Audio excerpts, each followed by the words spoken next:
Sarah Vaughan's voice was one of the most remarkable instruments in the annals of song. It spanned almost 3 octaves. Her career spanned 5 decades. Her art transcended such categories as jazz and pop. Sarah Vaughan was such a complicated person, and I'm not quite sure there's anyone, if they're being truthful, that can say, I knew who this woman was. Walk my way, and 1,000 violins begin to play. She was a very joyful person, and there were some aspects about her which were very sad in some respects. She knew she had this great gift, this great ability to sing, and at the same time, she was very, very insecure. I give you anything but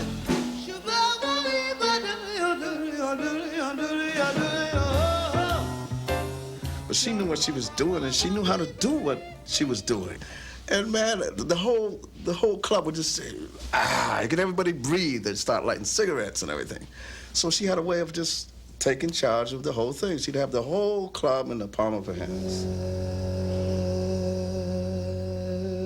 Shadow of your smile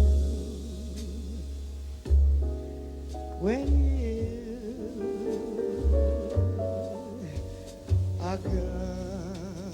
she had a tone and pitch and a musicianship that was always different from anybody else's and very distinctive. It's so hard to let you go, but it's only because I know that you're not the kind of a boy for a girl like me.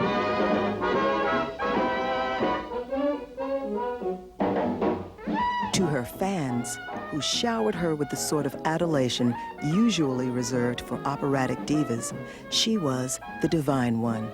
To the musicians, she was sassy, or just plain sass. Not just a girl singer, but a fellow instrumentalist who mastered the changes, could improvise with the freedom of a horn, and had that special dimension called soul. You're just the kind of a boy who will always play fair. I'm just the kind of a girl who would never be square. It's so hard to let you go, but it's only because I know that you're not the kind of a boy. You're not the kind of a boy. You're not the kind of a boy for a girl like me.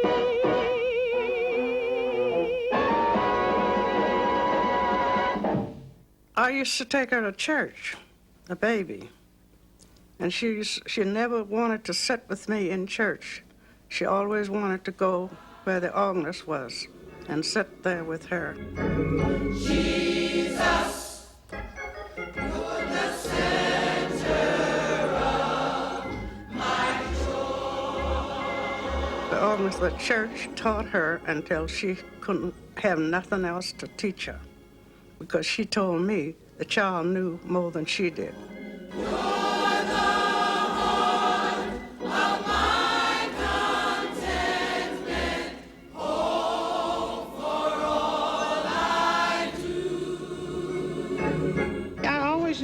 I could sing, but when I was little, they always had me playing the organ in church or piano in school for the choirs and all that.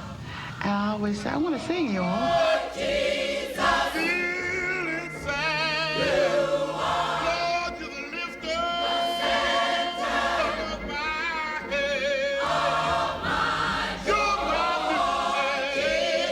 Sarah Lois Vaughan was born and raised in a working-class neighborhood in Newark, New Jersey, a city still noted for its fine gospel music.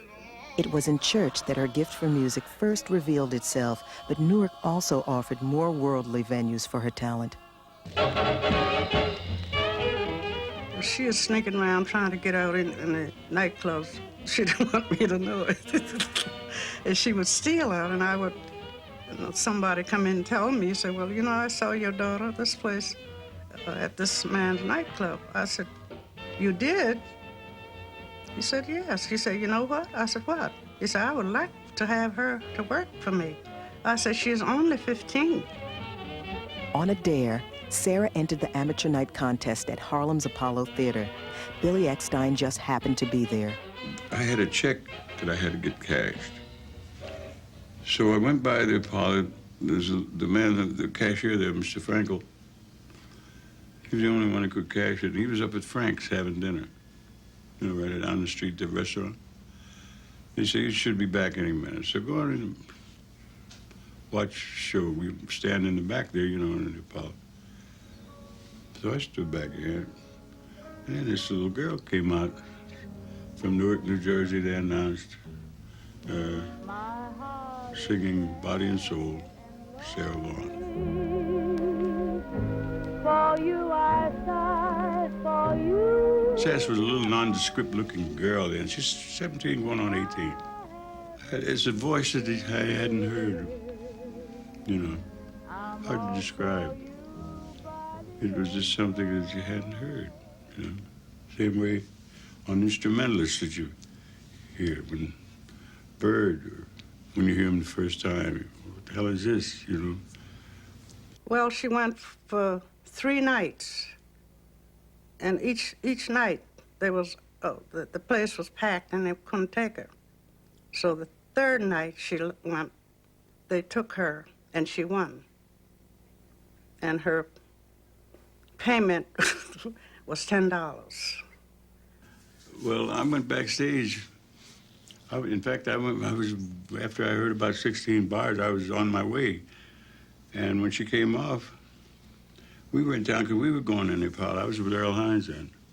And we were rehearsing down in Nola's studio. So I went around to Teresa and told Earl about her. And I said, I'm going to bring her down to rehearsal. I said, well, her father, he didn't approve. He didn't approve of nothing. He didn't approve her going out the door. But that's where it was. She had her mind made up. I mean, that was so good. And then she could sit down at the piano and play beautiful changes. You know, she came equipped. That's what was so impressive with all the guys, the musicians, too. Respect is something that very seldom is bestowed like that.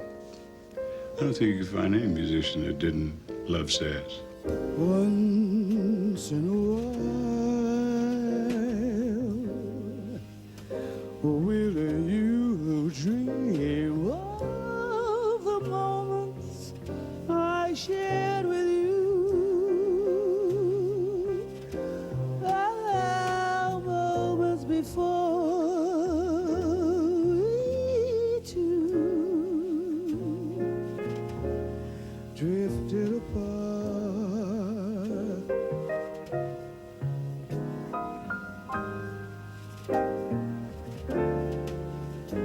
In love's smoldering embers,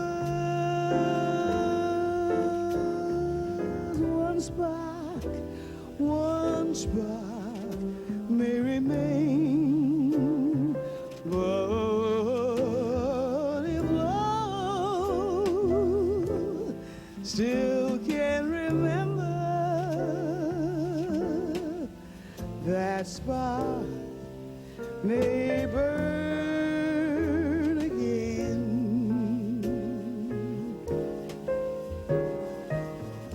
I know that I'll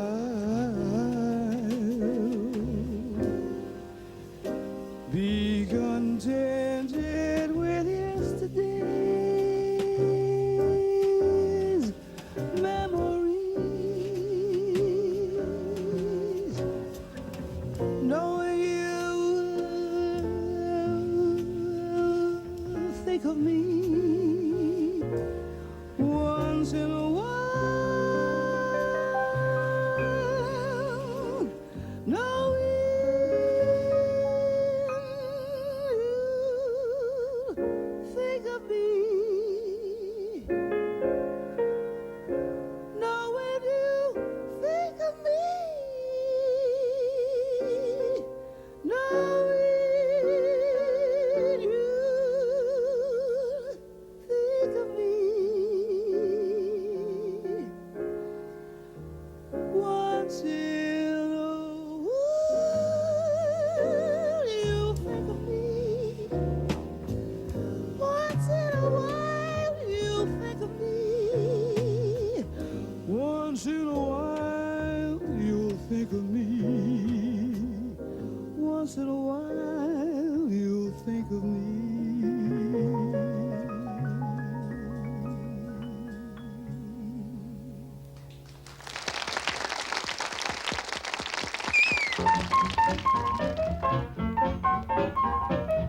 Sarah joined the famous Earl Hines Band as singer and second pianist in the spring of 1943.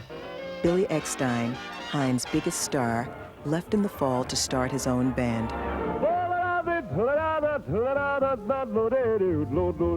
Sarah soon quit Father Hines and joined Mr. B's history-making outfit.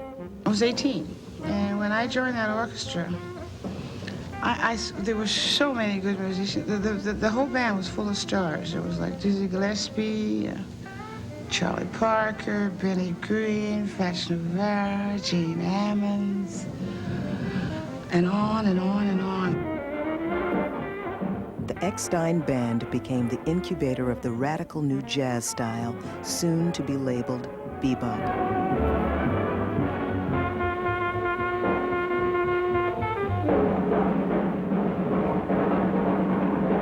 As a big band idiom, we were the first with that.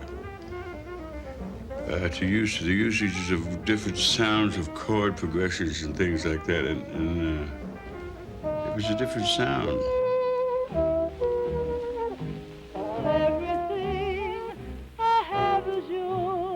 After a year with Eckstine and his young bebop firebrands, Sarah embarked on what was to be, to the very end, a consistently successful solo career. Singing at Cafe Society in 1946, she met her first husband, George Treadwell, who played trumpet in the band behind her.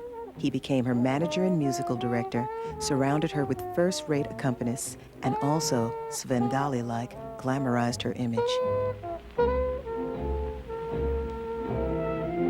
I'd be happy just to spend my life. The first that I heard of her, I think, was records with a fresh, a really fresh sound. Nothing like Ella, nothing like Billie Holiday or any of the other girl singers. In a way, she would take a word, like a one-syllable word, and make it a three-syllable word and bend in the notes, like, why do I just wither and forget all resistance when you and your magic pass by? My heart's in a dither there when you're at a distance, but when you are near, oh my, it's not the pale moon that excites me, that thrills and delights me. Oh no, it's just the nearness of you.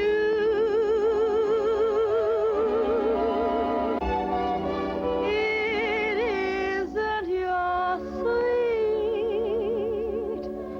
conversation that brings this sensation.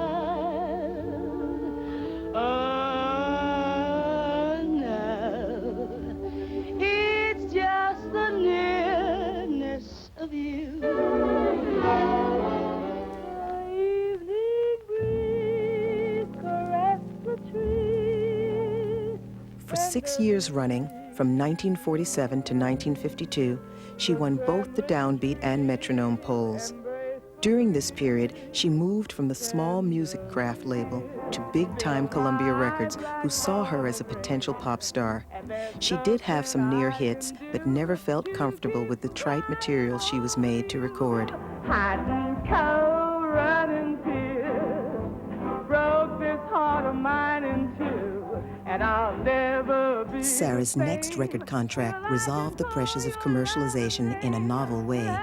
She recorded pop on the parent label Mercury, and on the subsidiary, MRC, she recorded jazz. My brave Indian warrior, since first I met you, I can't forget you, you Cherokee. Tears of summertime, loving have gone by, through my memory so tenderly inside. My brave Indian warrior, since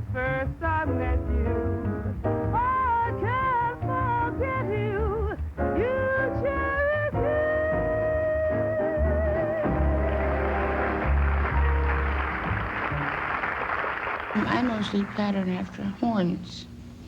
I listen to them, and if I can't do it the way that they do it, then I can twist it around. Mm-hmm.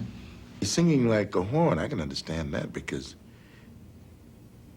Dizzy Gillespie and everybody else agrees that if you don't sing something that Louis Armstrong has played, you aren't into the jazz field per se. And Billie Holiday, I understand, also said the same thing, that singing like an instrument is the one thing. And the voice is the first instrument. I don't know, singing and interpreting a song like Sash would do it, I don't think that would happen, you know, because interpretation is the same thing as, you know, if a guy taking a solo on his horn, you know, you make it yours. Some of the things Sash has done, and just did them out for the top of her head, you know. Playing for Sarah Vaughan during that period was similar to playing with an artist such as Charlie Parker, Dizzy Gillespie, Lester Young, to me, because it was loose. In fact, on that Shorty Bop thing, we never discussed that. We just started doing it. And I would listen to the way she would call the other names while we're playing. John Malachi, Crazy Joe Benjamin. So I decided I would wait. Just before she would say Roy, I would set her up. Then she would say Roy. And we didn't plan it. Then after she said Roy, I would say, then she'd say Haynes, and I'd come up with something else. And these things just happen. And she had the ears, and I guess my ears were open as well. Roy Haynes. Sawa hui hui hui hui booby, sawa hui doom baby oo, saba do doom baby doom baby doom baby you be, oh be do you be, sawa di hoo, da ba do be ya, shall we do, shall we? She was a super musician, marvelous player. Chicago, Illinois, they had 5-day weeks with musicians. Sarah would come in town playing places like the Blue Note, and on Monday and Tuesday would be the off nights for the musicians. And she carried a trio with her, Jimmy Jones, some other people. And Norman Simmons tells a story about, they asked if he would sub on the 2 nights. So he said, sure, where's the music? And they said, there isn't any. He said, what do you mean there isn't any? He said, there isn't any music. He said, but I hear you guys changing keys, you know, and they said, oh, we just do that extemporaneously, you know. And she picks up on it and what have you. Or if she changes keys, we join her, you know, we go with her. He says, oh, no. You wouldn't get involved in that. But she had a way of handling all situations, especially on the stage. You know, we'd play, I don't remember playing any place where there were not a lot of people, where it wasn't crowded. In Europe, I remember when we went to the West Indies, the people just went crazy. We would be in a taxi or something, or a limousine, and they wouldn't want to turn the limousine over. You know, on stage, I remember places like Mr. Kelly's in Chicago and Fontainebleau and Miami Beach, different type of audiences. She really could hold those audiences, even with something very slow, when she's singing a slow tempo, slower than I ever heard any singer. We like to do a number that I recorded not too long ago. It's very beautiful, and we do hope that you enjoy.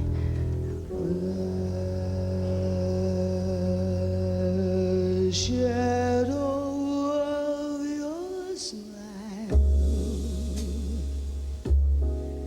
when you are gone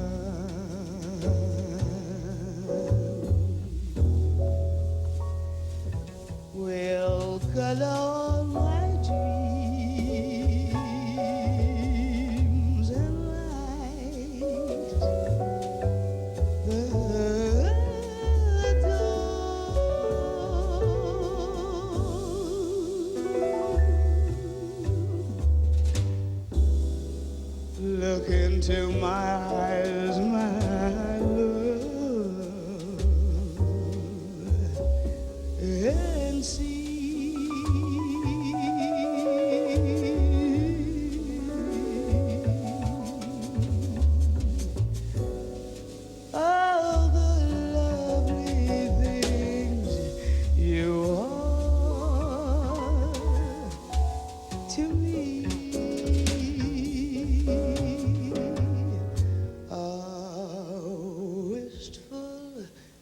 star was far too high.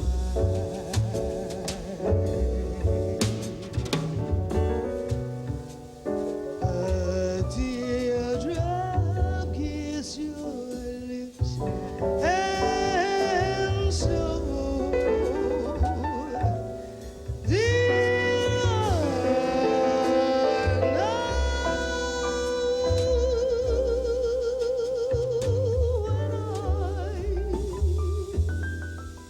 when I remember spring.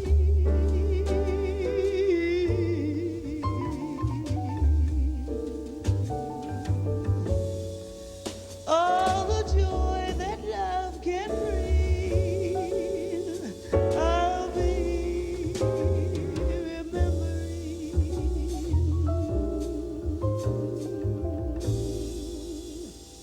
the shadow of your smile.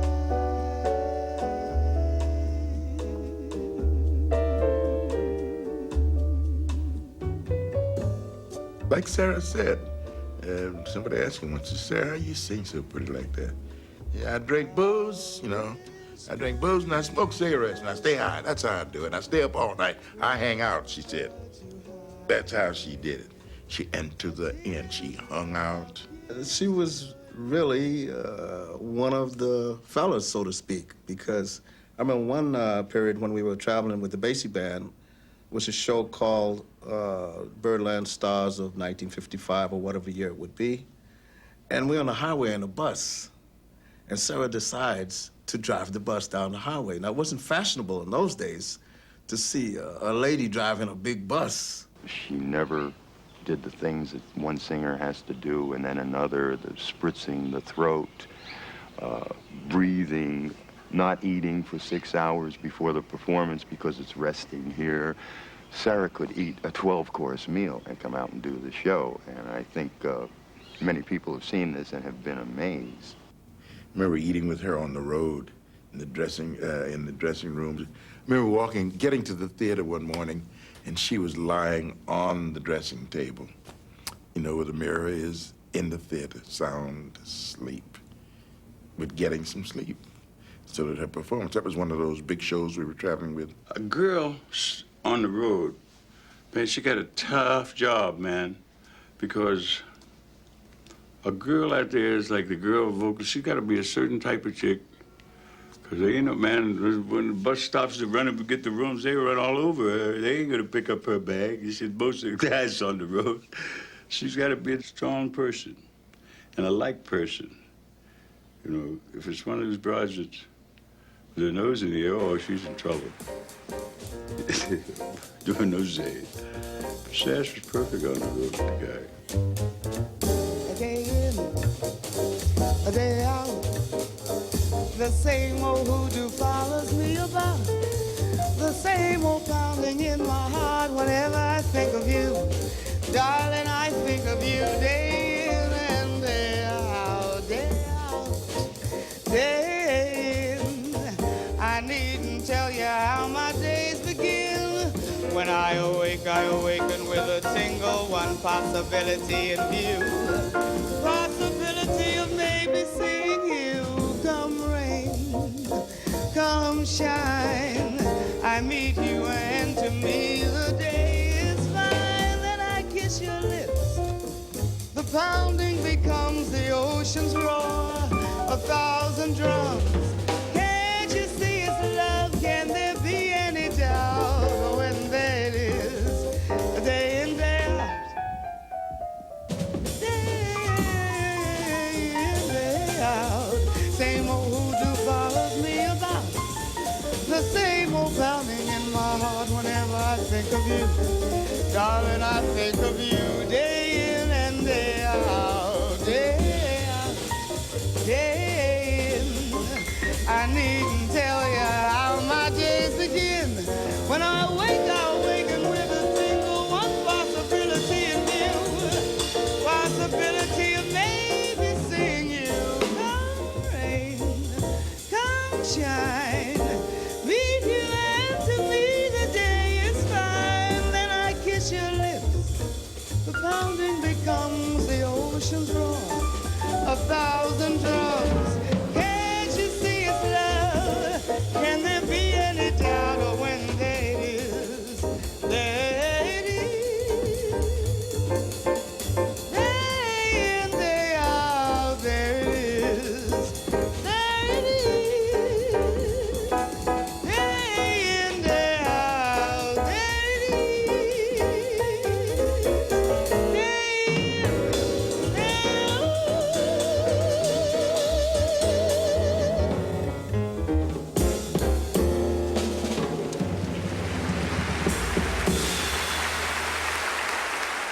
Sarah had a tremendously legitimate concert operatic voice, and the temperament to go with it.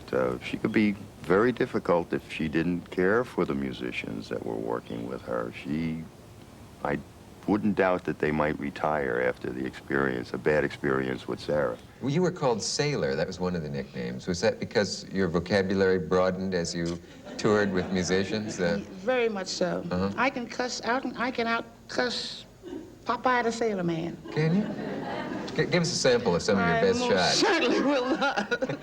I want to be on your show, Dick. I don't want to be beeped off. But when you get amongst friends who do that, then you let it out. It's fun. Yeah. It's fun.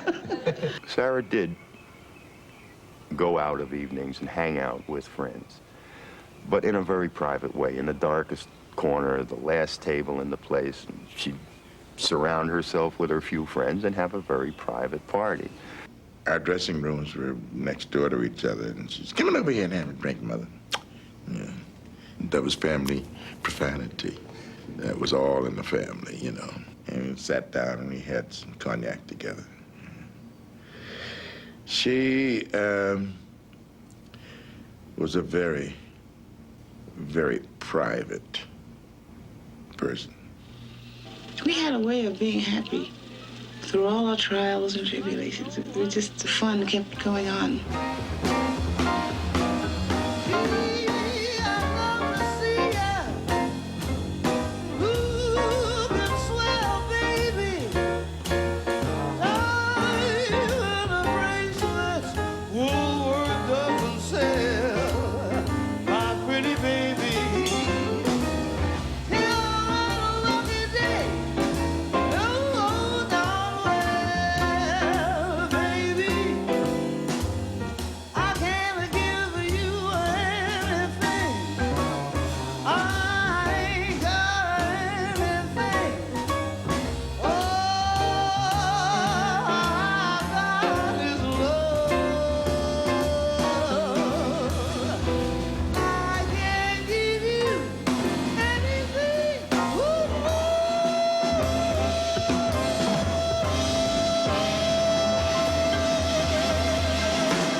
Given any standard song, Sarah, as she had been condemned for doing, would never sing it straight, it seemed. Many people did not care for this. Others loved that fact.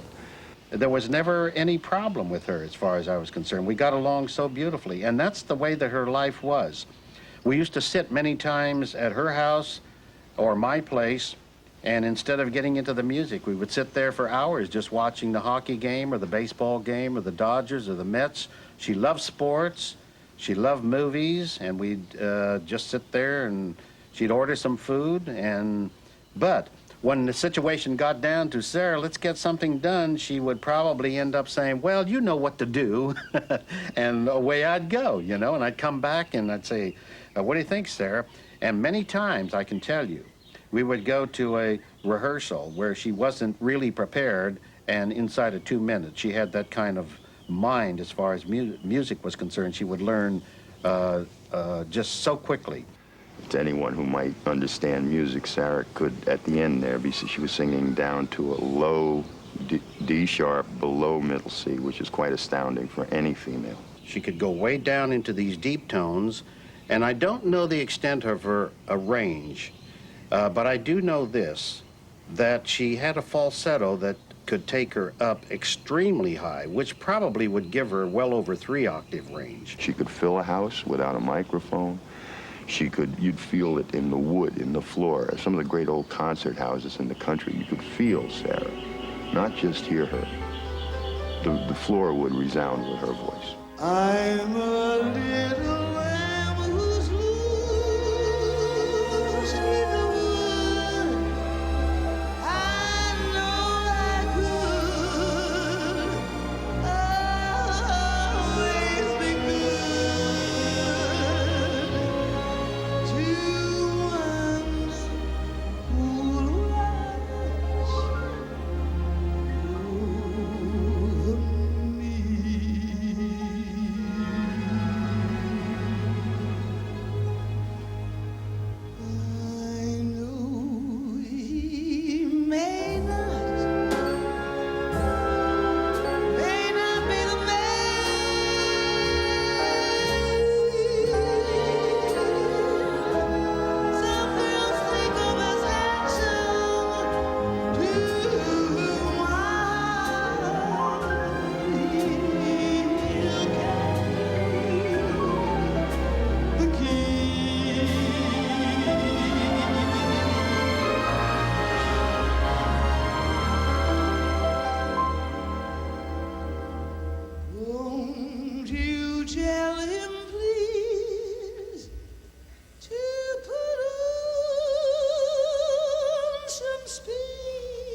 it's a mess up here, boy. I'm telling you.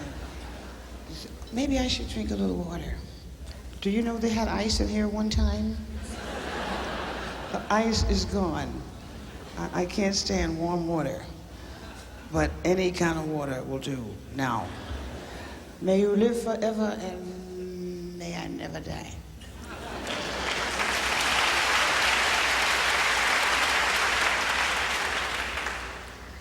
That was just plain water.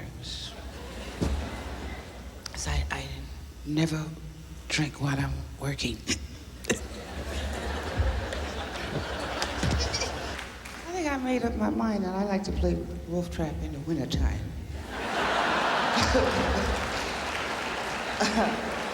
It was hot last year and it was hotter this year. It would be fun. We could just put on our coats and scarves and hats and be comfortable. You could really see what I look like. You know, my makeup's already, it's gone. Down the drain. Anyway. My mom used to always make the remark, I come out on stage looking like Lena Horne and I leave looking like Sarah Vaughan. And it's very sad to me because it's all based on image. And for my mom, in the last few years of her life, there were two things that were really important that she wanted to do. One was to make a video, a music video, and one was to have her own TV special. And I'm not going to mention names, but someone had said to her, you know, it's an image media right now, and, you know, maybe if you lost weight and we did these kind of things, we could get that for you. She did tend to measure her success against Tom Jones and people, you know, people who have made these millions of dollars for a period of time. And as we know, people only make these millions of dollars for a period of time, you know. But Sarah never really hit that strata in terms of payment for services. I mean, she did very, very well, I'm sure. By the fact that I made a living for 10 years, I mean, I'm sure she did very, very well. But she was very, very insecure. Yeah, I don't know too much about, you know, her love affairs. I knew all the guys, but see, a lot of them were managers, but I call them damagers, you know, because and Sass was very easily led about that, especially if she's in love with somebody, you know. But that was her thing. I've got a crush on you, sweetie pie, all the day and night time. Hear me sigh, I never had the least notion that I could fall with so much emotion.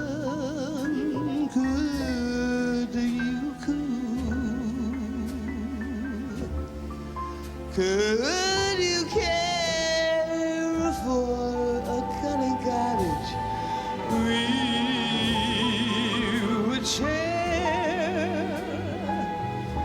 Well, we'll pardon my mush, 'cause I have got a crush, gotta crush my baby.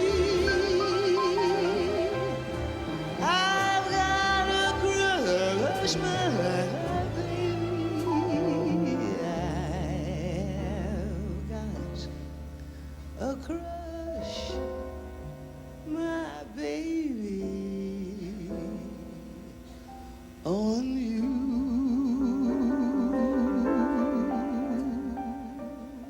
Speaking of my mom and men is a real touchy subject because it's something that she never liked to discuss. You know, it's like you talked about an ex-husband and she'd go, you know. At least three times a week, she called me from somewhere. You know, I told her, "What are you calling me, pester me? Let me alone." You know, but she She called me about her new boyfriends. Introduced me to him. She asked me, do I like him? I don't care about it. What, are you crazy? He gonna sleep in my bed. She was the strongest woman that I knew. I mean, she just, I think that earlier she had no control over her life, her career, people always managing her, that when she finally found that strength, she didn't want to let go. And probably the men that she chose couldn't deal with it. Sarah Vaughan was married and divorced 4 times. Her needs, emotional and professional, were filled by other means. Reliance on old friends like Eckstein and her safe harbor, the California household she kept for some 20 years with her mother and only child. I traveled with my mom since I was 3 months old. I think by age 5 I had been around the world a few times. And her time at home, she just really valued her relaxation, and she built this house. She wanted, you know, her own little wing, and she had everything in her bedroom that she possibly needed, and that's where she stayed. And it's not that she was secretive, but she was different people with different people. We both had influences on each other because I think that's why I loved her so, and her style, and vice versa, the way she was with me. And it was very easy doing duets with Sass, where other people thought it would be a hard thing. But we were both just alike. You know, we knew just where each other was going. My heart's on fire, the flame grows higher, but we will weather the storm. What do I care? What do I care? How much it may start? We've got our love to keep us, and endless love to keep us. We've got our love to keep us warm.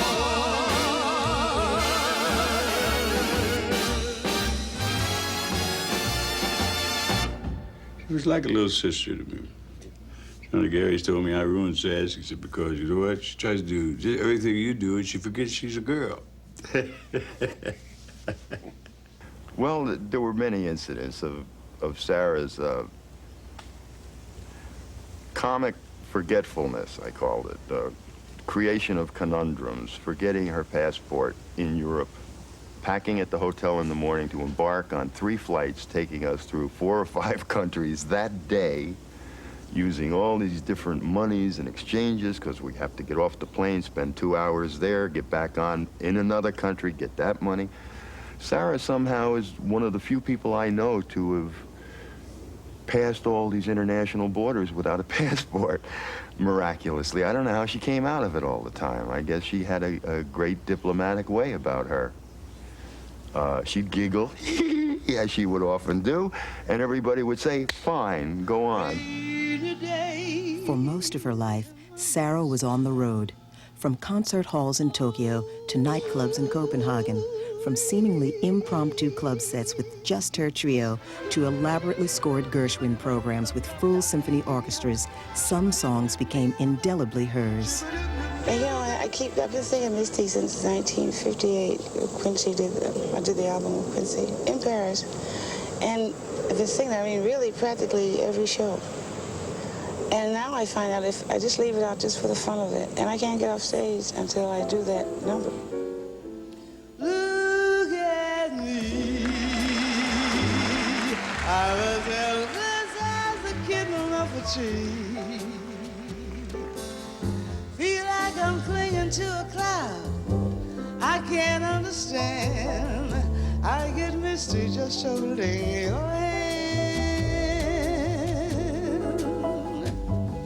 Walk my way, and 1,000 violins begin to play. Might be the sound of your hello, that music I hear. I get misty the moment you're near.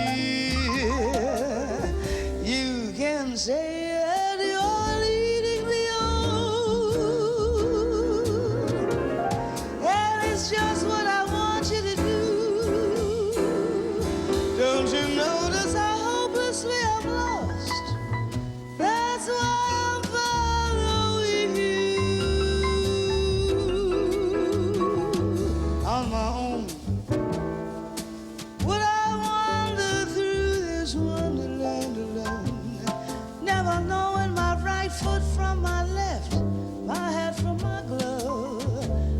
too misty and too much in love.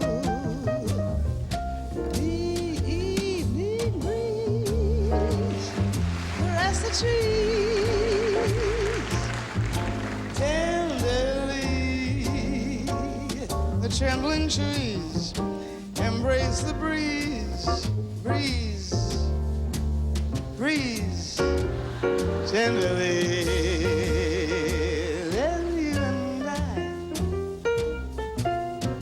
came wandering by and lost in a sigh where we the shore was kissed by sea and wrist tenderly. I can't forget how two hearts met breathlessly.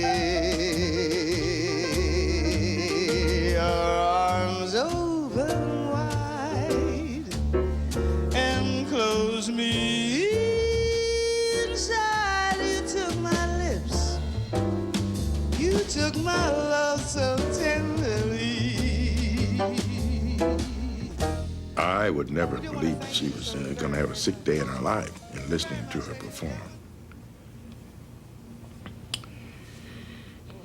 Maybe once in the last year, or the last 6 months, I heard her and thought maybe, oh, sass, just a little on pitch.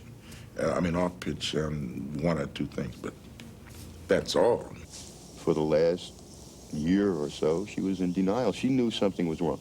What we did notice, and the only thing we did notice, was in going to the airports and having to walk these tremendously long concourses. In that last year, Sarah would become winded and stop at a phone booth or, the phone machine or a trash can and just rest her arms on it and go and breathe deeply and catch her breath. And that was the first thing I noticed. Never would she have a problem breathing on stage during a performance. She just sailed right through that. You'd never know from that. I talked to her on the phone a lot. She cussed me out, called me all kind of lying bastards. I tell her I was coming over there. Yeah, I know, she really son of a bitch. Oh, I'd get it real good. A lot of times I really thought I was going to go,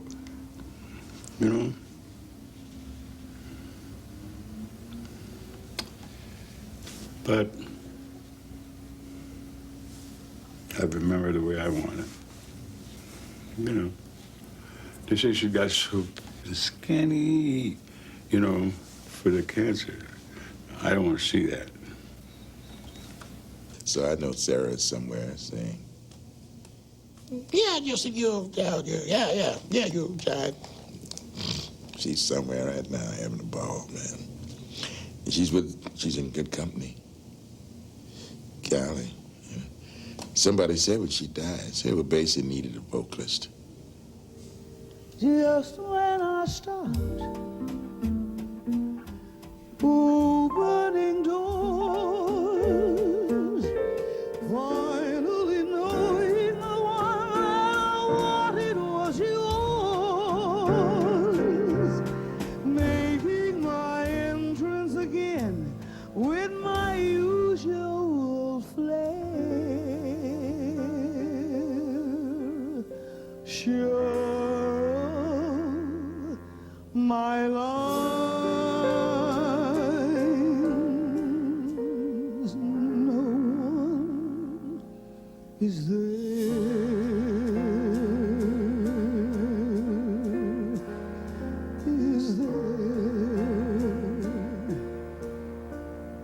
Don't you love farce?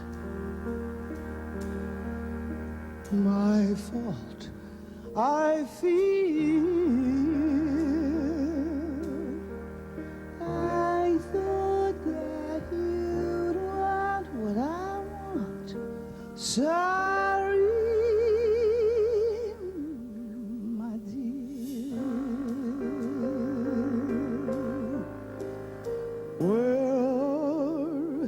the clowns, sending the clowns. Don't bother, they're here.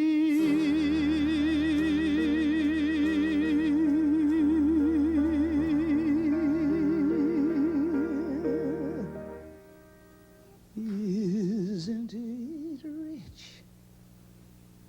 Isn't it queer? Losing my timing this late in my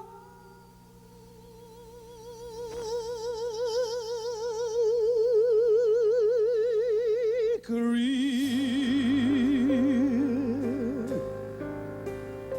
Where are the clowns?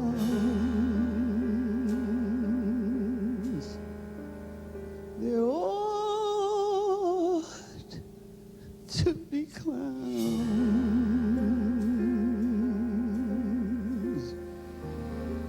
Well, maybe next year, maybe next year,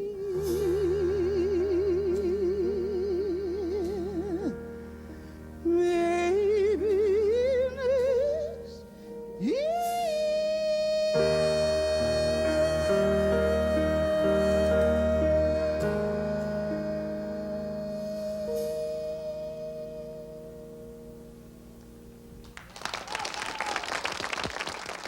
See, Sarah Vaughan, the sound of Sarah Vaughan is something that I don't care how long, if we still got any record of it at all, you'll love it if you hear it. You know, some of the things she's done. So that belongs to her. Things belong to people, you know, and you enjoy them for that.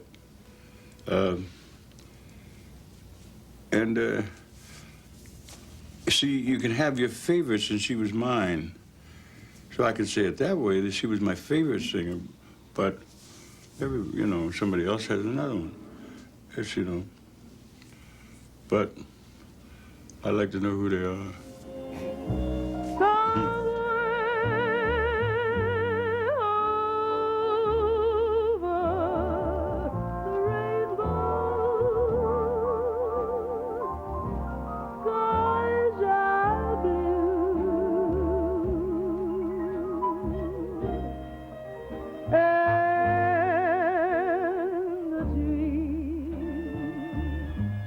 That I dare to do.